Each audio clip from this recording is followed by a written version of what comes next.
Selamat pagi menjelang siang, Bapak Ibu pimpinan proyek dan rekan-rekan sekalian. Ini karena waktunya singkat, saya ini izin presentasinya cepat aja ya. Nanti kita spare waktu untuk diskusi, tapi nanti in case waktunya diskusi nggak cukup juga, kita sangat terbuka di kantor pusat untuk diskusi dan apa namanya sharing-sharingnya. Pada kesempatan hari ini saya akan membahas mengenai aspek aspek perpajakan dalam bisnis properti. Jadi dalam bisnis properti ini ada 4 jenis pajak eh, yang berkaitan langsung dengan transaksi jual beli properti. Yang pertama adalah PPH, kemudian ada PPN, ada PPHTB dan ada PPB. Dan dasar hukumnya ini merupakan dasar hukum yang paling update yang diatur oleh pemerintah. Kemudian eh, dalam bisnis properti ini, baik penjual atau developer maupun pembeli sama-sama dikenakan pajak gitu. Jadi untuk penjual dikenakan PPh final pasal 4 ayat 2 dan PBB. PBB ini sebelum terjadinya transaksi pengalihan dari penjual ke pembeli, kemudian dari pembeli sendiri dikenakan PPN dan PPHTB serta PPB. Nah, nantinya ini bukti setor PPh final pasal 4 ayat 2 dan PPHTB ini digunakan sebagai dokumen untuk pengurusan sertifikat di PPN. Secara umum, gambaran pengenaan pajak dalam bisnis properti adalah seperti ini. Jadi pada saat pemilik tanah menjual tanah kepada developer, dia dikenakan PPh final sebesar 2,5%, PPN jika ada. Kemudian developer sebelum melakukan pengalihan harus membayar BPHTB dengan tarif 5%. Kemudian pada saat developer menjual kepada konsumen, jika itu rumah atau subsidi, dikenakan PPh final sebesar 1%. Untuk rumah selain rumah subsidi, seperti ruko atau mungkin rumah komersil, itu dikenakan PPh final senilai sebesar 2,5%. Kemudian untuk covering tanah matang, PPh-nya juga 2,5%. Kemudian untuk sewa rumah atau rusun itu PPh-nya sebesar 10%. Nah, dari sisi konsumen ini, untuk rumah subsidi eh, dikenakan BPHTB aja, tapi untuk rumah selain rumah subsidi dikenakan PPN sebesar 11%, kemudian untuk kafling tanah sama, kemudian untuk rumah susun sewa itu juga dikenakan PPN 11%. Nah, selanjutnya saya akan membahas masing-masing jenis pajak. Yang pertama adalah pajak penghasilan.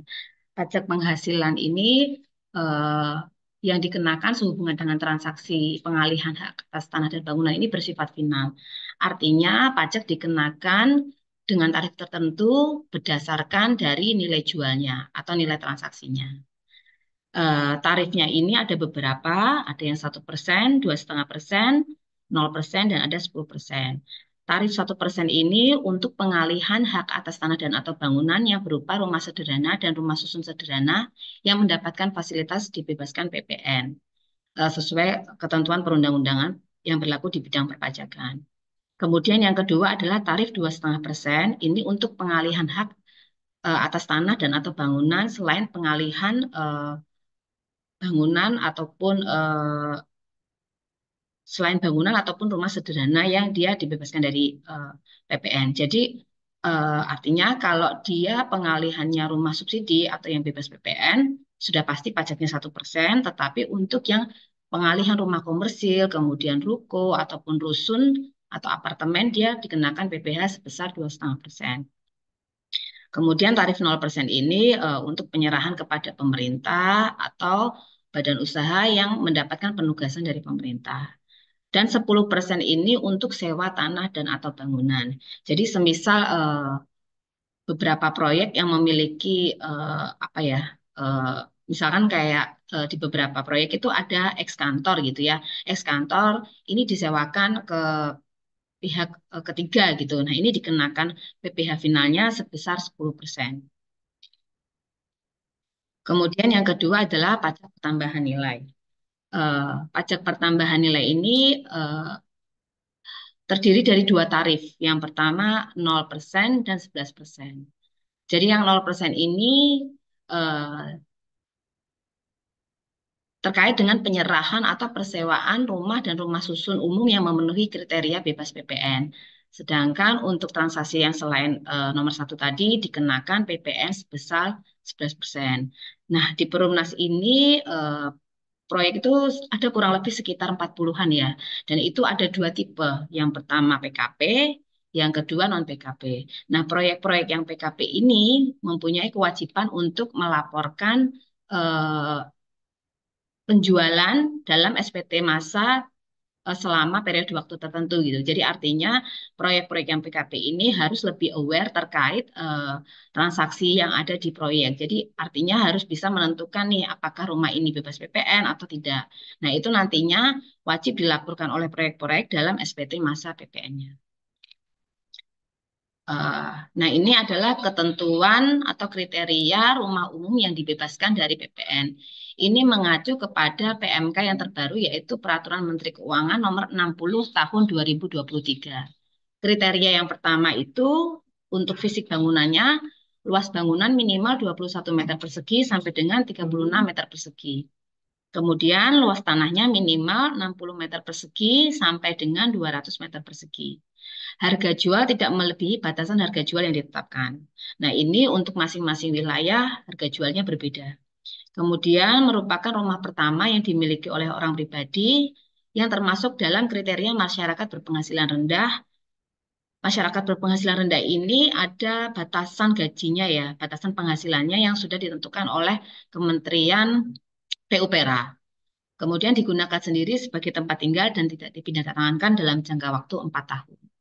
Kemudian wajib memiliki kode identitas rumah yang disediakan melalui aplikasi kementerian yang menyelenggarakan urusan pemerintahan di bidang perumahan dan kawasan permukiman dan atau badan yang mengelola tabungan perumahan rakyat. Jadi untuk kita bisa menjual rumah subsidi, kita wajib mendaftarkan unit-unit rumah kita ke dalam sistem yang dimiliki oleh kementerian yang menjalankan urusan pemerintah di bidang perumahan. Kalau nggak salah itu ada Sikumbang ya namanya. Jadi memang wajib terdaftar untuk rumah-rumah yang akan apa namanya memanfaatkan fasilitas bebas PPN ini.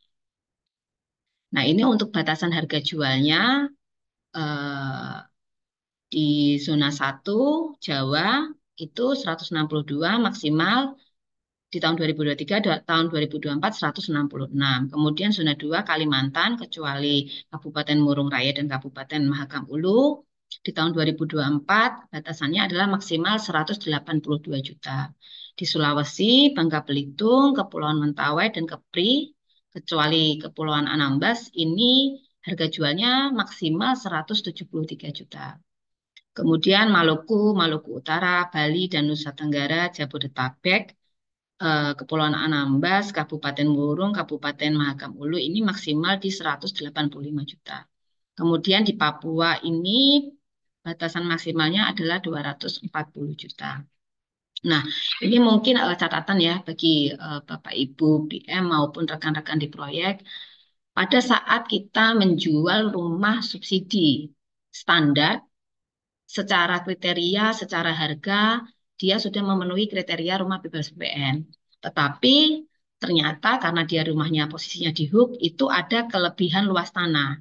Nah, penerapannya adalah pengenaan pajaknya kita hitung dulu nih antara harga jual rumah standar plus dengan KLT-nya. Apakah ketika dia masih mengikuti batasan harganya yang sesuai peraturan ini, maka bisa dikenakan PPN. Tetapi pada saat ternyata ditambahkan harga jualnya melebihi batasan, berarti rumah tersebut sudah tidak memenuhi kriteria rumah bebas PPN. Gitu. Jadi artinya ketika misalkan kita jual rumah di Jawa gitu kan, ada hubnya misalkan 1 juta aja, jadi total harganya menjadi 167 juta. Nah, berarti ini sudah tidak memenuhi kriteria rumah bebas PPN secara harga. Artinya atas penyerahan tadi berarti terutang PPN dan kita wajib memungut PPN dari konsumen, kemudian PPh-nya bukan lagi 1%, tetapi menjadi 2,5%. Itu. Nah, kalau untuk perolehannya ini bisa dilakukan pembelian secara cash, kredit FLPP maupun kredit komersil ataupun kredit secara syariah. Tidak harus selalu menggunakan KPR FLPP ya, selama memang dari unit fisiknya memenuhi kriteria, kemudian pembelinya memenuhi kriteria dan harganya memenuhi kriteria, nggak masalah kalau memang mau beli secara cash maupun KPR komersil. Kemudian ini kalau rumah susun umum, batasannya ini mengacu kepada Peraturan Menteri Keuangan Nomor 269 Tahun 2015. Nah, ini berbeda dengan rumah landed. Kalau rusun, dia wajib kepemilikannya wajib dibiayai melalui kredit pembiayaan kepemilikan rumah bersubsidi. Artinya, ketika ada rusun subsidi tetapi pembelinya membeli secara cash ataupun KPR komersil, maka tidak bisa lagi memanfaatkan fasilitas bebas PPN. Karena itu di pasal 1 diatur gitu. Jadi perolehannya harus dibiayai melalui kredit pembiayaan kepemilikan rumah yang bersubsidi. Kemudian luas untuk setiap hunian paling sedikit 21 meter persegi dan tidak melebihi 36 meter persegi. Pembangunannya mengacu kepada peraturan menteri yang menyelenggarakan urusan pemerintahan di bidang pekerjaan umum dan perumahan rakyat. Kemudian yang keempat merupakan unit hunian pertama yang dimiliki, digunakan sendiri sebagai tempat tinggal dan tidak dipindahkan dalam jangka waktu tertentu sesuai dengan ketentuan peraturan perundang-undangan yang berlaku di rumah susun. Nah, kalau masih sementara ini PMK ini memang diundangkan di tahun 2015, tetapi masih berlaku sampai sekarang. Batasan harga jualnya kalau sesuai PMK itu sebesar 250 juta. Gitu. Artinya ketika ada rusun dengan harga 255 juta, ya udah pasti kena PPN gitu. Serta diperuntukkan bagi pribadi yang penghasilannya maksimal 7 juta sebulan. Jadi seperti ini. Tuh. Terus mungkin kalau dari rumah rusun ini dibedakan terkait dengan fasilitas FLPP. Jadi hitungan harga per meter persegi fasilitas FLPP dengan fasilitas bebas PPN gitu. Karena memang secara syarat untuk mendapatkan fasilitas KPR FLPP itu ada batasan-batasannya ya. Misalkan harga per meter perseginya di daerah tertentu sekian juta per meter persegi. Nah, itu tidak mempengaruhi batasan harga rumah susun yang dibebaskan PPN gitu ya. Walaupun pada akhirnya nanti katakanlah harga jual per meter perseginya itu secara aturan PUPera untuk mendapatkan FLPP itu lebih tinggi daripada batasan harga jual PPN gitu. Artinya secara KPR FLPP dia masuk kriteria, tetapi harga unitnya pun harus tetap mengikuti atau mengacu kepada PMK nomor 269 ini gitu. Artinya memang di sini dibatasi untuk harga maksimal 250 juta rupiah. Seperti itu. Kemudian yang ketiga itu bea perolehan hak atas tanah dan bangunan. Jadi pajak ini sebenarnya adalah pajak daerah gitu ya yang diatur oleh UU nomor 1 tahun 2022. Nah, bea ini pajak yang dibebankan kepada konsumen dalam rangka perolehan hak atas tanah dan bangunan. Tarifnya sebesar 5%.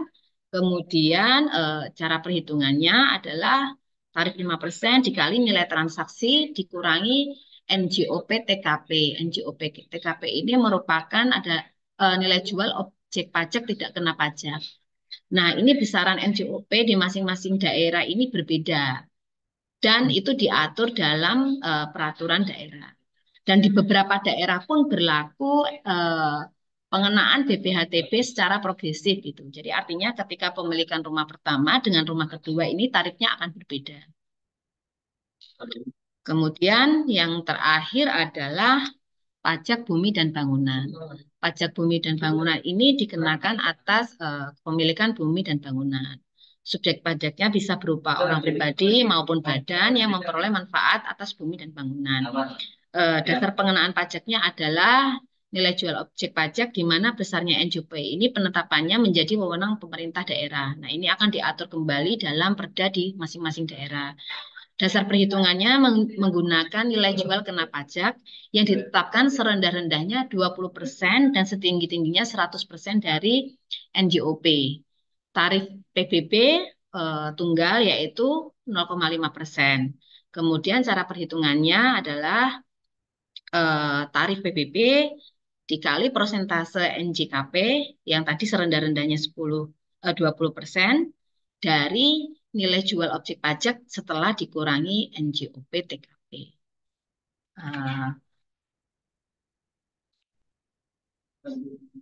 Dari saya sekian, mungkin nanti kita manfaatkan waktu yang tersisa ini untuk diskusi saja ya.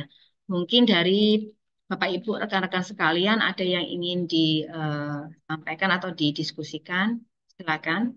Izin, izin Bu, cuma Bu Ya, mau bertanya Bu, Bu gimana? terkait pencatatan pengakuan pendapatan ya Bu.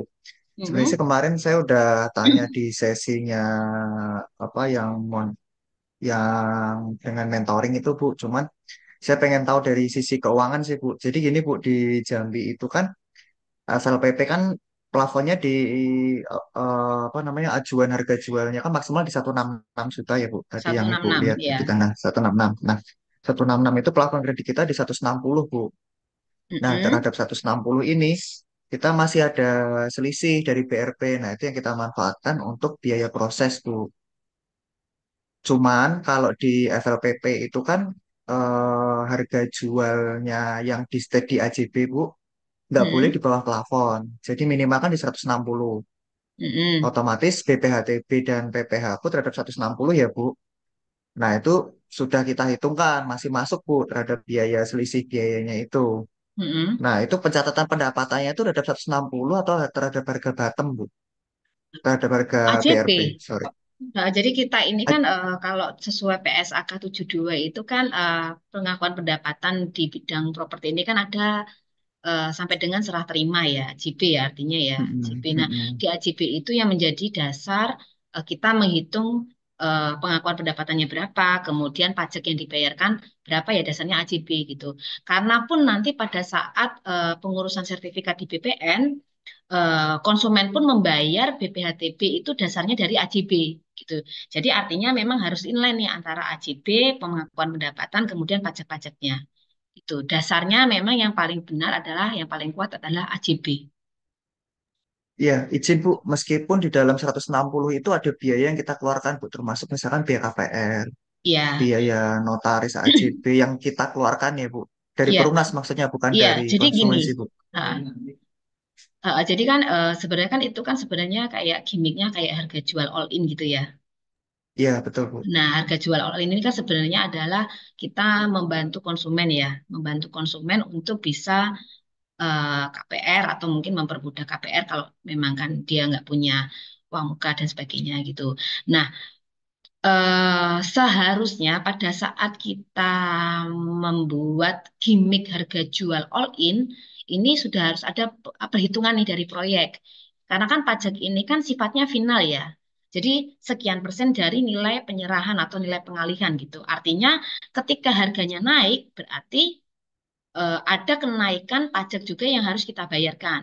Nah, ini pada saat melakukan promo harga jual all in seharusnya kenaikan ini sudah diperhitungkan gitu. Jadi sehingga kenaikan yang ada ini nggak melulu untuk pengurusan apa namanya biaya notaris, kemudian biaya proses gitu. Tapi kita harus membuat spare juga untuk mengakomodir kenaikan PPh-nya. Nah, mungkin secara pendapatan kan kita mengakuinya 160 gitu, walaupun realisasinya itu cuman 150 sekian gitu. Nanti di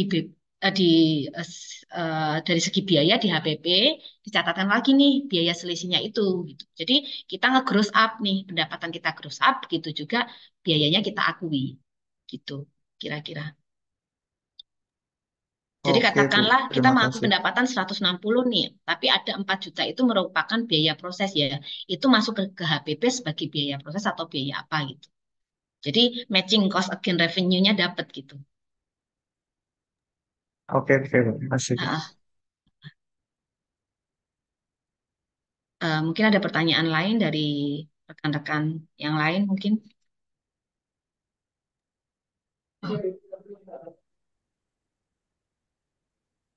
Saya ingin bertanya dari Ya. Cirebon, Bu. Mm-mm. Eh, ini ini sebenarnya saya ingin mencari solusi atau mungkin bisa disaringkan ya terkait pembayaran PPh. Itu kan kadang memang dari proyek ini pas akad akhir bulan, kemudian PPh juga kita segera usulkan, akhirnya kan terkesan terburu-buru, kemudian juga pasti butuh waktu juga di teman-teman kantor pusat, yang harapannya kan PPh bisa terbayarkan, kemudian bisa cair di hari yang sama kan begitu ya. Hmm. Biasanya gitu ya Bu. Eh, ini karena masing-masing lokasi itu kadang dari pihak bank berbeda treatmentnya. Jadi eh, SP3K keluar hari itu, kemudian akadnya juga hari itu, kemudian kalau pas akhir bulan PPh harus dibayarkan agar cair hari itu. Memang agak kejar-kejaran dengan proses pencapaian target bulanan ya. Nah ini biar lebih sama-sama tidak saling me, apa ya mengejar dan lain sebagainya untuk terkait PPh ini baiknya gimana ya? Jadi gini ya Mas Solusinya Radika. gimana ya gitu ya? Akhir bulan lah terutama. Kalau awal bulan sih aman. Jadi gini, kalau secara aturan ya, kita mengacu ke peraturan pemerintah nomor 34 tahun 2016 tentang PPh atas penghasilan dari pengalihan hak. Jadi di Iya. sini itu di state bahwa sebenarnya kita ini apa namanya diwajibkan membayar pajak itu maksimal tanggal 15 bulan berikutnya setelah terjadinya transaksi gitu. Artinya kita nggak ada kewajiban nih bayar pajak pada saat mau akad itu, karena memang kita badan usaha yang usaha pokoknya itu di bidang properti gitu. Nah, tapi memang beberapa beberapa bank sekarang mensyaratkan untuk akad itu minimal dibayar dulu PPh-nya. Di kami nggak masalah untuk mengajukan apa namanya percepatan pembayaran pajak, tetapi memang kita nggak bisa kalau kita ngajuin pagi terus siangnya dibayar itu nggak bisa gitu, karena memang prosesnya itu panjang gitu kan. Nanti ajuan masuk ke Departemen Pajak. Departemen Pajak membuat permohonan pembayaran pajak permohonan pembayaran kepada Departemen Akuntansi. Nah, ini persetujuannya ini ada dua level dari sisi Kadep Akuntansi maupun dari sisi Kadifnya itu. Setelah ini setujui, baru nanti di pendanaan melakukan pembayaran. Nah, makanya kalau bisa sih kita harapannya ngajuin PPh itu jangan mepet-mepet gitu. Artinya mungkin kalau memang kita ada kedekatan dengan pihak perbankan ya, misalkan bisa dikasih spoiler nih Pak, udah mau akad ini 2 hari lagi atau berapa hari lagi gitu. Atau mungkin kita bisa memberikan dasar kita ini nih, bahwa kita ini sesuai PP nomor 34 ini kita boleh loh bayar pajaknya itu nanti di tanggal 15 bulan berikutnya setelah tanggal transaksi gitu. Artinya pasti kita bayar gitu. Artinya ya nanti kasih waktulah sehari 2 hari kita membayar pajak kalau memang SPK-nya itu keluarnya pada saat akad itu. Gitu. Jadi secara aturan tuh kita sebenarnya dibolehkan untuk membayar pajak itu tanggal 15 bulan berikutnya gitu. Karena memang eh, kita ini pengusaha yang memang bergerak di bidang properti. Eh, baik. Ya, nanti coba untuk aturan itu nanti saya Nah, konfirmasikan ke pihak bank ya ya, sebagai secara aturan itu nanti ada diskresi begitu. bukan Eh, diskresi sih ya. Sebenarnya ini apa ya? memang secara aturannya seperti itu gitu. Ya, eh, tapi begini, seandainya kita ngusulkan di bulan berjalan terhadap unit-unit yang akan kita akadkan gitu ya. Hmm. Mungkin SP3K-nya sudah keluar. Misalnya untuk walaupun belum akad kita usulkan 10 misalnya, tapi kenyataan dalam berbulan berjalan itu sampai akhir bulan itu baru bisa terrealisasi 7. Itu ada ada permasalahan nggak di akuntansi atau perpajakan terkait usulan kita yang 10? Gimana Eh, ya secara bermasalah kalau tidak begitu? Kalau di kami sih sebenarnya pajak itu nggak ada masalah ya dibayar kapan gitu ya. Yang penting proyek punya monitoringnya gitu. Misalkan ajuannya 10 nih, kita udah bayar semua Iya, 10-10-nya. iya Tetapi betul. ternyata yang baru KPR atau yang baru akad 2 nih. Berarti kan Ya, harus punya monitoring nih. Once yang 8 lagi akad berarti nggak perlu ngajuin kan. Nah itu yang betul. penting ada monitoringnya. Yang saya takutkan proyek ini miss nih. Jadi sudah diajuin, sudah dibayar, tapi ngajuin lagi karena baru akan akad. Itu yang kita hindari sebenarnya. Berarti resikonya terkait double bayar begitu ya, Iya, kekhawatiran resikonya double bayar dan monitoringnya nggak ada gitu. tidak berpengaruh terhadap apakah NDRI itu kemudian nanti berganti nama konsumen nih, tidak mengikat di situ Kalau ya Bu ya. PPH itu beda dengan PPN ya. Kalau PPN itu mengikatnya ke subjek pajaknya, artinya mengikatnya ke pembelinya. Tetapi kalau PPH ini mengikatnya ke objek pajaknya. Makanya pada saat kita bayar pajak kan kita minta proyek untuk mencantumkan NOP-nya gitu. Jadi Iya, yang dibayar atas unit itu. Ketika nanti katakanlah yang pertama diusulkan membeli itu Tuan A gitu. Ternyata Tuan betul. A ini dari proyek udah ngajukan pembayaran nih, Tuan A ini eh, ditolak nih KPR-nya oleh bank, kemudian digantikan oleh Tuan B. Nah, atas pajak yang dibayarkan atas unit yang sebelumnya mau dibeli rumah Tuan A ini nggak perlu diajukan bayar pajak lagi gitu, karena dia ngikatnya ke NOP gitu. Oh, nilainya kan artinya Eh, tidak bakal mengganggu pencatatan di laporan perpajakan di kantor pusat ya Bu. Artinya hanya masalah yang penting termonitor begitu ya, Iya, yang biar penting tidak ada double monitornya bayar. gini. Misalkan kita dalam satu proyek itu ada sekian unit gitu kan, ada NDR-nya. Nah, itu proyek itu masing-masing harus tahu nih, dulu ini sudah terlanjur dibayar pajaknya karena mau akad, ternyata gagal Hmm, akad. Nah, berarti pada saat unit ini terjual, nggak perlu lagi ngajuin percepatan. baik, Harus ada baik. monitornya gitu ya. Ya, baik. Jadi ada dua alternatif ya. Kita bisa sampaikan ke bank dengan aturan 15 hari di bulan Tanggal berikutnya. 15 bulan berikutnya ya. Oh, Ini tanggal tuh, 15 di bulan berikutnya atau uh, kita coba ada monitoring itu kita bayar disiapkan di awal bulan biar nanti akhir bulan tidak terlalu terburu-buru begitu ya, ya.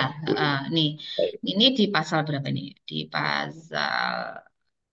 Pasal 3 nomor 4 pajak penghasilan yang terutang sebagaimana dimaksud pada ayat 2 wajib dibayar oleh orang pribadi atau badan yang bersangkutan ke bank persepsi paling lambat tanggal 15 bulan berikutnya setelah bulan diterimanya pembayaran itu. Oh, Artinya misalkan transaksinya itu di akhir Januari gitu kan, betul. di 30 Januari itu. Kita Ya, ini masih punya kesempatan bayar pajaknya di tanggal 15 Februari gitu. Artinya ya.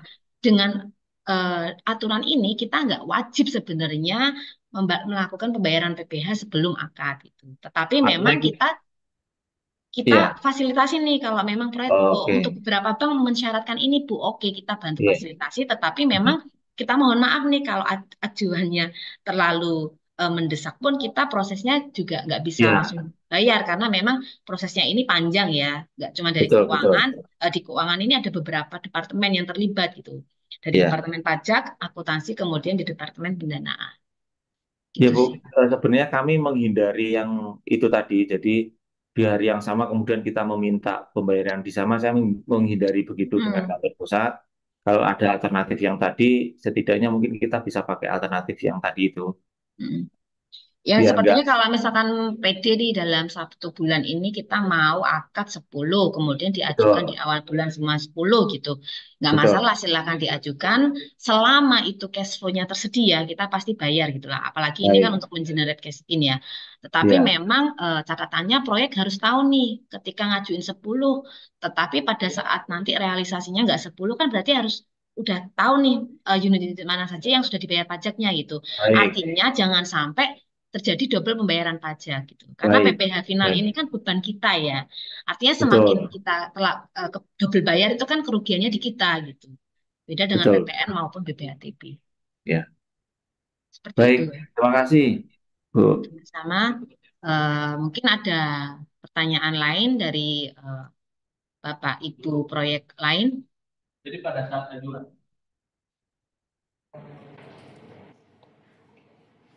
atau Baik, Bapak Ibu, ini waktunya ada udah habis nih.